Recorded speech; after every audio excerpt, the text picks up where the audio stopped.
Crash course के series में आज हम फिर लॉज ऑफ मोशन और फ्रिक्शन को एक्सप्लेन करने जा रहे हैं। तो इस लॉज ऑफ मोशन में इससे पहले क्लास में हमने कुछ न्यूमेरिकल सॉल्व किया था और थ्योरी एक्सप्लेन किया था। आज कुछ न्यूमेरिकल्स और इसके बाद फ्रिक्शन को एक्सप्लेन करेंगे और जो भी क्वेश्चंस किए जाएंगे वो एग्ज़ाम के लिए, कॉम्पिटिटिव एग्ज़ाम के लिए काफ़ी इम्पोर्टेंट होगा। तो चलते हैं पहले लॉज ऑफ मोशन का नंबर 1 क्वेश्चन आप ध्यान से रखें।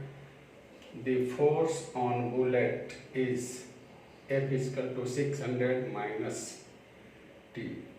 The force becomes 0 as soon as it leaves barrel and average impulse. इसमें हमें एवरेज इम्पल्स निकालना है जो कि बुलेट को दिया जाता है और इसमें दे रहा है कि फोर्स बिकम्स 0। तो इस इक्वेशन में हम लोग फोर्स को 0 लेंगे तो 600 माइनस टी ना 0 और इससे टी का वैल्यू आप फाइंड आउट करोगे 3 × 10⁻³ इम्पल्स का फॉर्मूला हम लोग जानते हैं। Impulse = force into time. तो यहाँ पर फोर्स इनटू टाइम इंटीग्रेट कर देंगे जिससे हमारा एवरेज इम्पल्स फाइंड आउट हो जाएगा। अब यहाँ पर F = this value given already dt।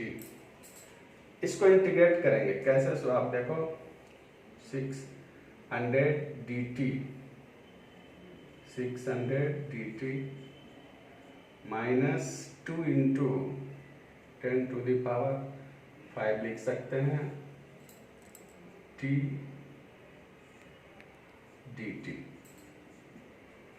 और ये लिमिट है 0 to t 0 to t। जब इसको आप सोल्व करोगे तो ये हो जाएगा 600t माइनस 2 × 10⁵ और t dt का जब इंटीग्रेशन करेंगे तो t² 2। और इस प्रकार से जब इसे आप सोल्व करेंगे तो ये 600t माइनस 10⁵ t² हो गया और यहाँ पर इस t का वैल्यू हम यहाँ से लेंगे 600 × -3 10⁵ t² मीन्स 9 × 10⁻⁶ और जब इसे आप सोल्व करेंगे तो हमारा फाइनल आंसर आएगा और जो करीब आंसर होगा, करीब आंसर कैलकुलेट करने के बाद ये आपको आएगा 0.9 न्यूटन सेकेंड आंसर। इस प्रकार से किया जाएगा क्योंकि आप जानते हो इम्पल्स का फॉर्मूला ये ध्यान में रखना होगा और साथ में unit impulse force into time that is Newton into second. तो इसको आप ध्यान से एक बार देख लो इस पर किस प्रकार से ये बना हुआ है।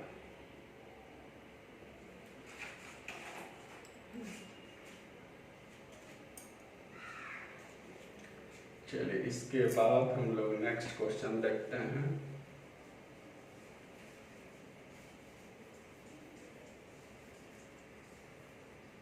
नेक्स्ट क्वेश्चन को लेते हैं।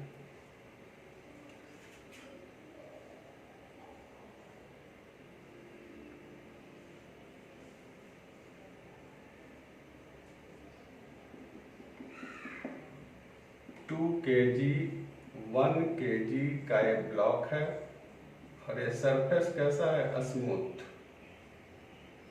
और इस पर फोर्स लग रहा है। मान लिया जाए फोर्स 3 न्यूटन का लग रहा है और क्वेश्चन है PQ इस प्रकार से दे रखा है। ध्यान से देखिए, 2 ब्लॉक है 2 kg और 1 kg का जिस पर 3 न्यूटन का फोर्स लग रहा है, स्मूथ सरफेस है। तो आपको यहाँ पर बतलाना है force by P on Q, force by P on Q। ये क्या हो? ध्यान से देखें, दो ब्लॉक है just like figure 2 kg 1 kg smooth surface पर रखा है, that means there is no friction. 3 newton का फोर्स इस पर एक्ट कर रहा है बिगर ब्लॉक पर। तो we have to find out force by P on Q। इस तरह के क्वेश्चन को आप कैसे सोल्व करेंगे? आप जानते हैं, पहले इससे एक्सीलरेशन निकाल लें। A equal to F by m1 plus m2, 3 2 plus 1 3 by 3 1 metre पर सेकेंड स्क्वायर हो गया एक्सीलरेशन। और इस P के कारण Q पर निकालना है फोर्स। तो F इक्वल टू ma और इस पर है ब्लॉक का 1 ये 1 न्यूटन आंसर हो गया। मतलब टोटल 3 न्यूटन में Q पर लग रहा है 1 न्यूटन का फोर्स। इस प्रकार से इसको फाइंड आउट किया जाएगा। तो ये हम लोग का हो गया इस पर बेस्ड कुछ क्वेश्चंस।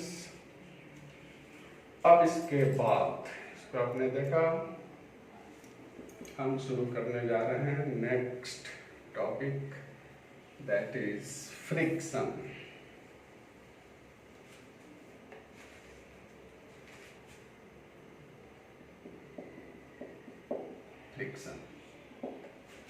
इस फ्रिक्शन में आप देखें मेनली कि एक्चुअली है क्या फ्रिक्शन।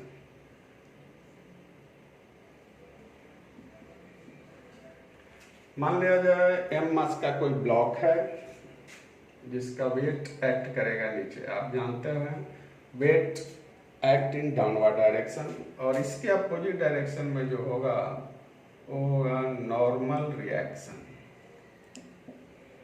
नॉर्मल रिएक्शन, अगर हम इधर से फोर्स लगाते हैं एक्सटर्नल फोर्स, मोशन इधर हुआ तो इधर जो होगा वो फ्रिक्शन होगा। तो आप ध्यान से सुन ले, फ्रिक्शन का मीनिंग क्या है एक्चुअली। जब एक बॉडी दूसरे बॉडी पर मूव करता है या मूव करने की कोशिश करता है तो इन दोनों के कांटेक्ट सरफेस के बीच एक एक्सटर्नल फोर्स काम करता है जिसको हम लोग फ्रिक्शनल फोर्स या सिंपली फ्रिक्शन कहते हैं।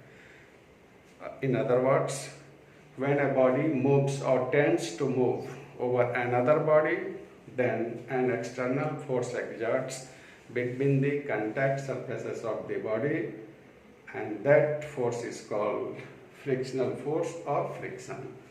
तो आप जैसा देख रहे हैं कि m मास का एक ब्लॉक है जिसका वेट नीचे काम कर रहा है, नॉर्मल रिएक्शन ऊपर, फोर्स इधर एक्सटर्नल। तो मोशन के अपोजिट में फ्रिक्शनल फोर्स लग रहा है, मतलब frictional force act in opposite of motion. तो on the basis of experiment ऐसा पाया गया कि this frictional force is directly proportional to normal reaction. अब यदि से हम लोग सोल्व करें तो बराबर देख कर कांस्टेंट लिया जाता है mu R. Mu is called coefficient of friction. R normal reaction, or according to figure R is equal to, we can write mg also, क्योंकि normal reaction balanced by mg। और इस प्रकार से F हो गया, ऐसा भी लिखा जा सकता है। इसके बाद ये this one is F is equal to mu R. ये हमारा फाइनल फार्मूला हो गया फ्रिक्शन का, जो बड़ा ही इम्पोर्टेंट है, और इसी फार्मूला के हेल्प से हम लोग सारे वर्क को करेंगे फ्रिक्शन के अंदर। जैसा कि आप ने देखा कि लॉज ऑफ मोशन और फ्रिक्शनल, लॉज ऑफ मोशन में भी सिंगल फार्मूला है F इक्वल टू m है, काफ़ी यूजफुल। उसी प्रकार से फ्रिक्शन में भी F equal to mu R, single formula, दोनों काफ़ी इम्पोर्टेंट है। तो इस प्रकार से ये फ्रिक्शन का हमारा ये हो गया। अब आप देखोगे इस फ्रिक्शन के मेनली 3 टाइप्स हैं। कौन कौन सा आप देखें, और उसके बाद हम उसको एक्सप्लेन करेंगे कि कैसा हो रहा है। तो नेक्स्ट हो गया types of friction. Types of friction, जिसमें मेनली है type static friction, kinetic friction, rolling friction. देखिए simply static friction is produced when the body at rest, rest में उत्पन्न होगा। काइनेटिक फ्रिक्शन जब बॉडी मोशन में होगा, और rolling friction when body rolls. कौन सा बॉडी? रिंग, सिलेंडर, स्फीयर्स, इन सब केसेस में रोलिंग फ्रिक्शन होगा। आप देखोगे सारे फ्रिक्शन का फॉर्मूला सेम है, वही F equal to mu R. अंतर क्या होगा? तो स्टैटिक फ्रिक्शन में हम लोग लेंगे Fs, ले लो S for static, mu S लेंगे R। म्यू S का मतलब coefficient of static friction. Kinetic friction में F के, म्यू के मतलब coefficient of kinetic friction R। और नेक्स्ट ले लेते हैं रोलिंग फ्रिक्शन का, ये हो गया म्यू R इंटू R। तो आपने देखा coefficient of static friction, coefficient of kinetic friction, coefficient of rolling friction. इसमें आप देखेंगे कि म्यू एस जो है that is greater than mu K and this one is greater than mu R. मतलब कोफिशिएंट ऑफ स्टैटिक फ्रिक्शन का value kinetic से अधिक होता है और रोलिंग से काइनेटिक अधिक होता है। मतलब सबसे अधिक वैल्यू है स्टैटिक फ्रिक्शन का, और स्टैटिक फ्रिक्शन के मैक्सिमम वैल्यू को हम लोग लिमिटिंग फ्रिक्शन भी कहते हैं। Limiting friction is the maximum value of static friction. तो इस प्रकार से ये टाइप्स हो गए। इसके बाद नेक्स्ट हम लोग इसमें देखेंगे एक टर्म एंगल ऑफ रिपोज। तो एंगल ऑफ रिपोज क्या है, सो आप देखें।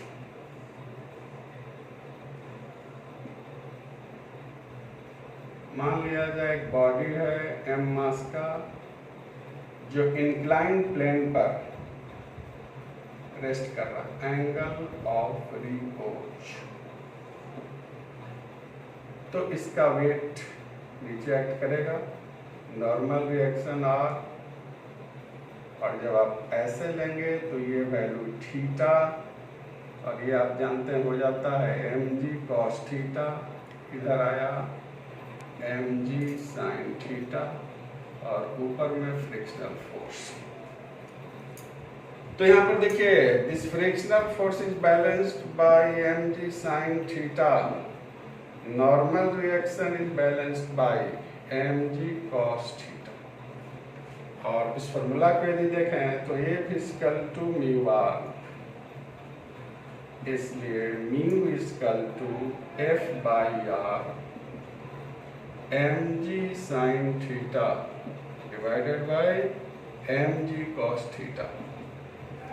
ये tan थीटा, मतलब हम लोग कह सकते हैं tan theta equal to mu, और mu equal to tan inverse theta. तो this one theta is angle of repose. तो एंगल ऑफ रिपोज को हाउ टू डिफाइन, कैसे डिफाइन करेंगे? तो इंक्लाइंड प्लेन पर जिस एंगल पर कोई body just ready to slide downward, that angle is called angle of repose, और उसका वैल्यू हुआ tan थीटा हुआ म्यू। दैट मीन्स यदि कोफिशिएंट ऑफ फ्रिक्शन दे रखा है then we can calculate theta numericals के अंदर। तो ये हमारा हो गया mu equal to tan inverse theta, और ये भी एक फ्रिक्शन का इंपॉर्टेंट फार्मूला है, एंगल ऑफ रिपोज। तो जैसा कि आप जान रहे हो कॉम्पिटिटिव पॉइंट व्यू से सिलेक्टेड टॉपिक को किया जा रहा है, जो काफ़ी एग्जाम में इंपॉर्टेंट होगा, और इस पर बेस्ड भी हम लोग कुछ तरह तरह के न्यूमेरिकल्स नेक्स्ट डे करेंगे। तो आज आप इतना देखना, आज के वीडियो में इतना ही, और देखने के बाद कंटिन्यूटी मेंटेन करने के लिए आप वीडियो को सब्सक्राइब जरूर कर देना। नमस्कार।